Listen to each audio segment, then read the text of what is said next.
What's going on, guys? It's Adonis, and we're going to be talking about Dragon Ball Super Episode 18.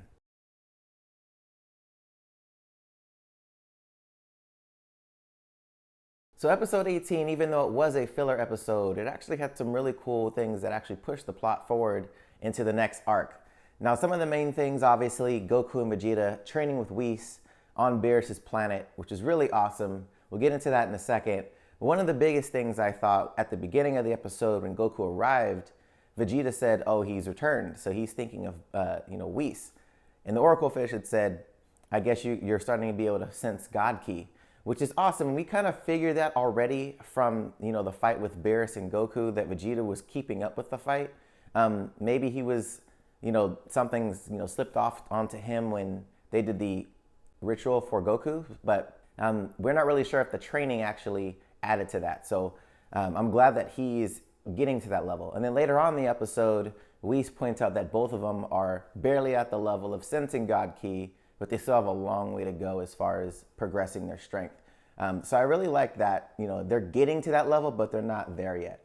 Now, some of the other cool things about the episode, we finally get to see Champa at the very end. He actually knocks Frieza's forces off course, which was a cool little tie-in. Like, you got a glimpse of both. You got a glimpse of Frieza's men, trying to rally their troops, taking over certain planets. And then you have Champa, which hopefully he's in this arc. Maybe they're just kind of, setting him up for after the Frieza arc. But I'm glad that he's actually in the series finally, because he's been in the manga for a minute now. So I'm glad that he's in the series and we're getting to actually see him in action. Now, if you guys know what his Whis counterpart is named, I keep forgetting the name. Let me know in the comment section below. But it seems like with him, it looks like a she, just kind of destroyed a planet, like whatever, bing. And it's weird because Whis wouldn't do that. Whis actually reverses time. So we're not really 100% sure what her power is, but it's really interesting just to see them in the series so far and what they've done as far as maybe they're looking for something. And there's been rumors of them looking for the Super Dragon Balls, but we'll get to that once that comes up. But really interesting to see them in the episode. Now, the big thing, obviously, the training. So Goku and Vegeta are going through training, and it actually reminds me a lot of Krillin and Goku when they were going through their training with Master Roshi. A lot of chores, a lot of hiking and farming and stuff like that. I'm guessing on this world there's a lot. Maybe the gravity's different. They really talk about that, but I did notice that they had these things that they would slide their arms through, and they had to pick up this weight and then run on this track that would disappear. So I like that.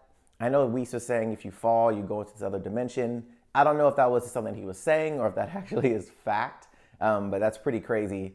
They didn't actually talk about the weight of those weights either. So I really want to know how heavy those things are. Vegeta was saying there's a trick to picking them up, and Whis was like, yeah, I actually doubled your weight from the last time you did this. So I like that they have a competitive nature between the two. Obviously, we know that they have, but we've never seen them train together, which is awesome. This is the first time we've actually seen Vegeta and Goku train together.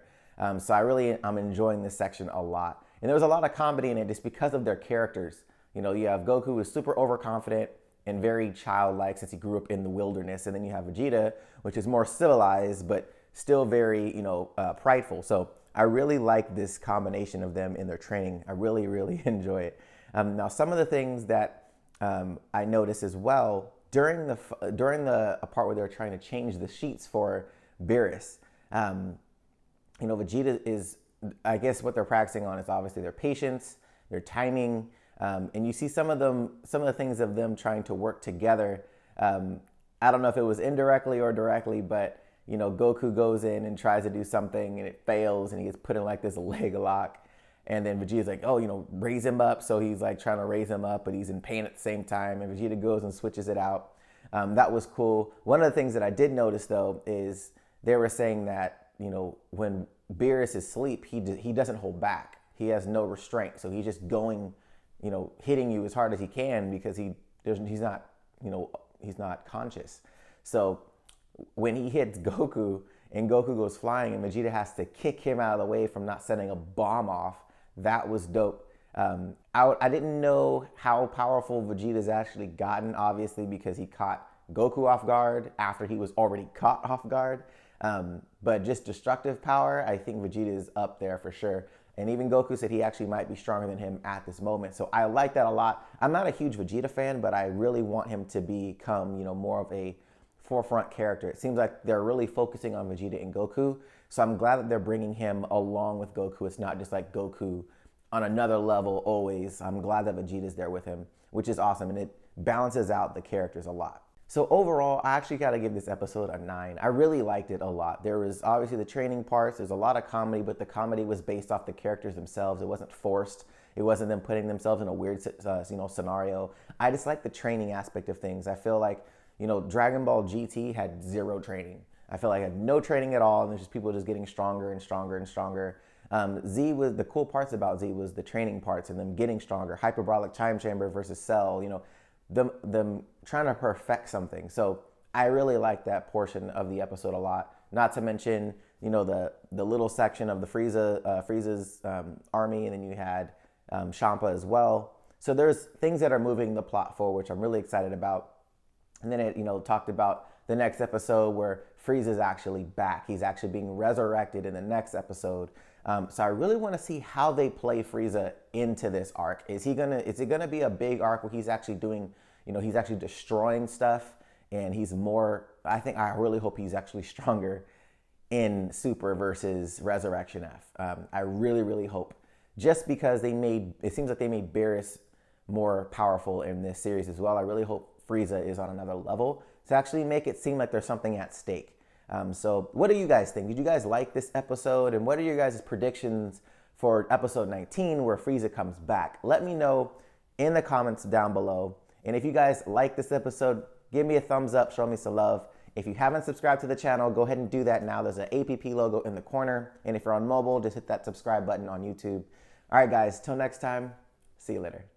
Thanks again for watching, guys. If you guys like this video and want to see more content like this, go ahead and click that APP logo in the corner to subscribe to the channel.